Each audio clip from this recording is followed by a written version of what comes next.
Just tell me when to start. Whenever. I'm feeling good. I'm feeling good. Okay, so we are here with Healthy Firehose at Call the Office, and you guys have just put out your new album, Flying the Flannel, on Sony Music. What's it like going from SST onto a label like Sony? Hasn't been hardly any difference at all. What made you decide to change over? Probably Well, the big Michael Jackson deal said, "Only take it if Firehose comes with me." oh yeah. I wrote him a song a long time ago. Did you? I wrote a song called "Political Song" for Mike Jackson. So that all had something Maybe, to do. yeah, maybe. But probably didn't. Probably had something to do with what we've been doing for our little.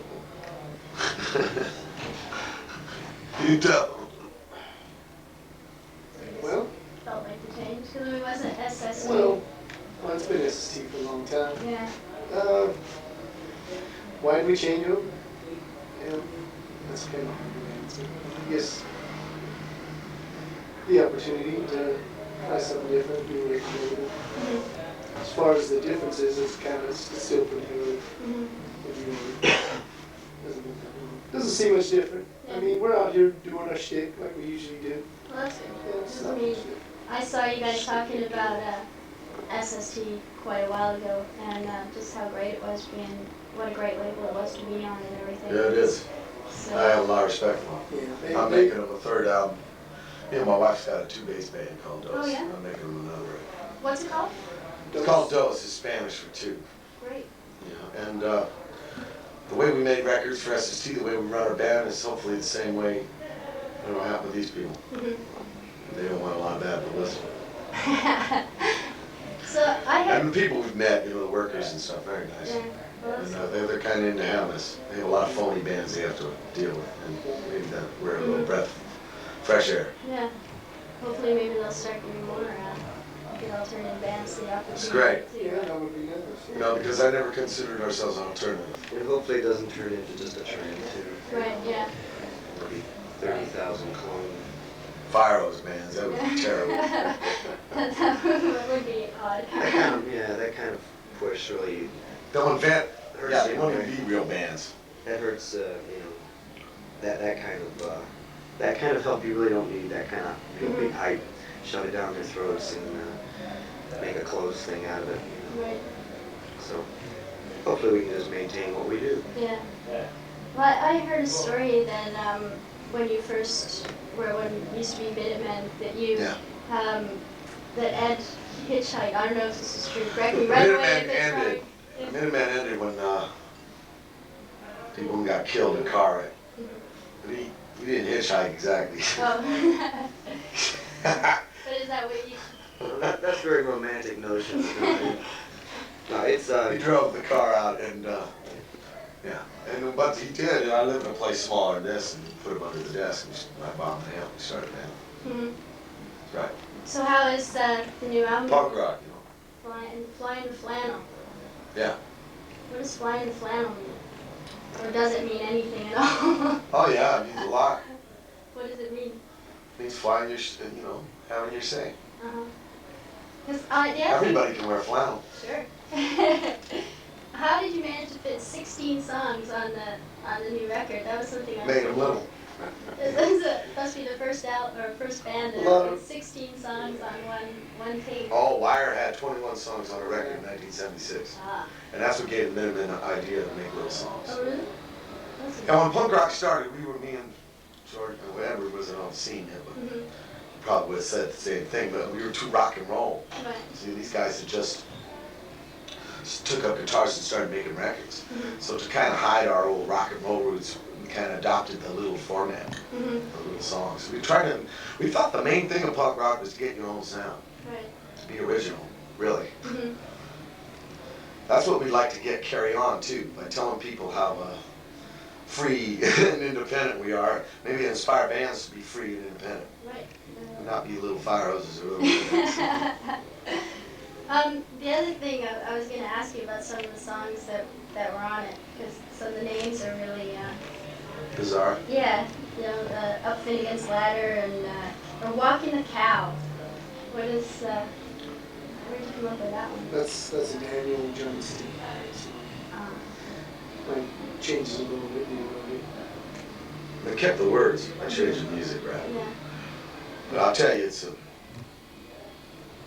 original and different stuff I feel. And that song to me made me feel like I belong. Mm-hmm. It was strange when I first heard it, man.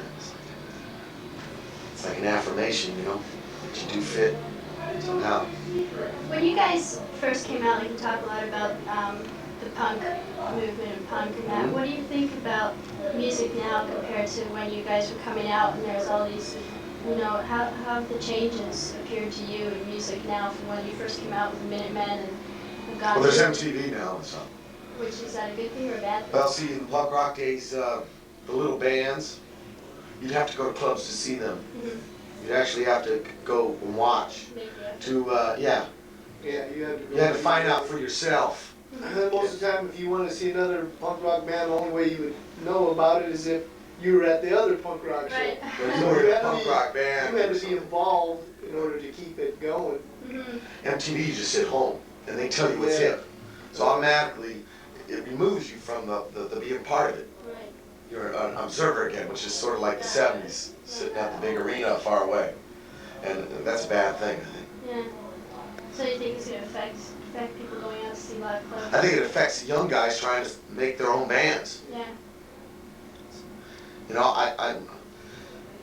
it would be hard to be young now and be your own band without automatically knowing what's hip. Right. Yeah. There's something about finding out things for yourself by doing. I think it's Not really hearing MTV or any other kind of music station say, hey, well, this is what's cool, up. guys. This is what hip. It's hip. Want to be a part of it. What's the music scene like down in San? Are you all still from still live in San San Pedro. Pedro. San Pedro? Yeah, we do, and it's the harbor of LA, so you gotta say Los Angeles. We're about 30 miles from Hollywood, and it's glam. Mm-hmm. Big hair, Like white leather. pay to play, Play, that's a big thing. and that really hurts young adventurous bands, because how can they take chances if you gotta... Mm-hmm. So because this show caters mostly to like young local bands who are starting out, and That's great. so with that, because that's what you said already is great advice to young bands starting out. What else would you say? And just go out and see as much as you can and experience it. Sure, see what you can and decide where you're going to fit in Mm-hmm. as being different, not copying it. Yeah, because we all are different. You check your thumbprint. So it's worth the time and effort just to try and create your own self, your own sound. Mm-hmm. It takes time, but it's well worth it in the end, because if you're going to plan on selling yourself, you got to stand by yourself, and you got a good product, or what you're putting out, you can stand behind. Mm-hmm. Well, that's great. Plus, you open other people's minds. Yeah. Yeah, you might inspire somebody, Yeah.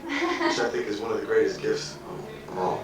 Mm-hmm. I can't tell you how many times I was inspired, and the guy didn't even know how to tune his guitar. Who are some of the people that have inspired you? Oh, man. Well, Richard Hell was my first punk rocker. But before that, Mark Bowen, John Fogerty. I still wear his shirts. Very important people to me. And I don't really know exactly what it was about it, but that is one of the greatest gifts you can give. And I think maybe you see a little something that you want in yourself, Right. maybe, or a possibility what you could be if. Mm.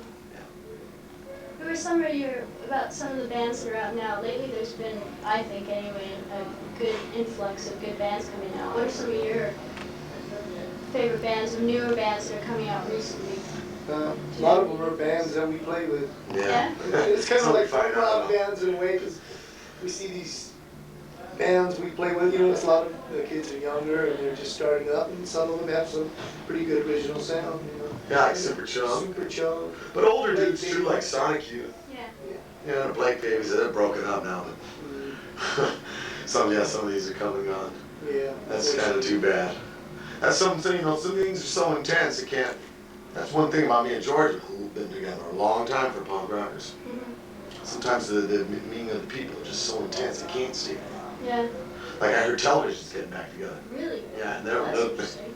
yeah, that's actually like 13, 14 That was a very important band to the punk rock scene. They made one of the first records with no effects on the guitars. Well, they made them like that in the 50s too, but by the time the 70s came around, nobody made records like that. That band was intense. Nobody could beat Marky. That's right. Oh, yeah. What a record. Yeah. What a record. It's like little symphonies. Yeah. Intense.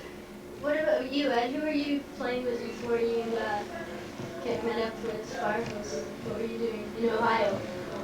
With myself. Yeah. Yeah, I was a basic bedroom guitar player. I was playing along with these guys' records. Oh yeah. Yeah. He knows music. He's trumpet. He knows music. Yeah. He knows metal better than we do in some ways. Like Reed. Yeah, I was, yeah, I never really done a band before at all. I was, you know, at the time I was, you know, after I saw the Minutemen, as a matter of fact, he was talking about inspiring people, and they inspired me to, you know, get a band together, you know, and move around all this, but sort of slim pickings. Even those 65,000 guys at the school. Yeah, It totally. shows you how retarded colleges have gotten. Yeah. Like 30 years ago, they were the breeding pits. Now you got to look to the little club for the breeding pits because the colleges have gotten neutered. And all the really cool people are already in bands anyhow. You know, there's a band called Skrull. I used to go see them all the time. I thought they were great. You know, but you don't really want to watch the band. Somebody did that. Yeah, and there was, you know, and other than that, everybody was sort of into Black Flag-esque, and I guess speed metal had just really started to sort of catch on with that, or what do you call it, speedcore, hard, you know. Metal. Yeah, exactly. And that was definitely not any sort of direction I was thinking about heading, so.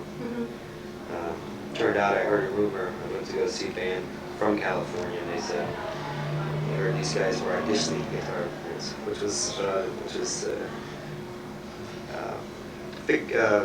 facetious. It was It was a bass player from Camper Van Buren. Yeah.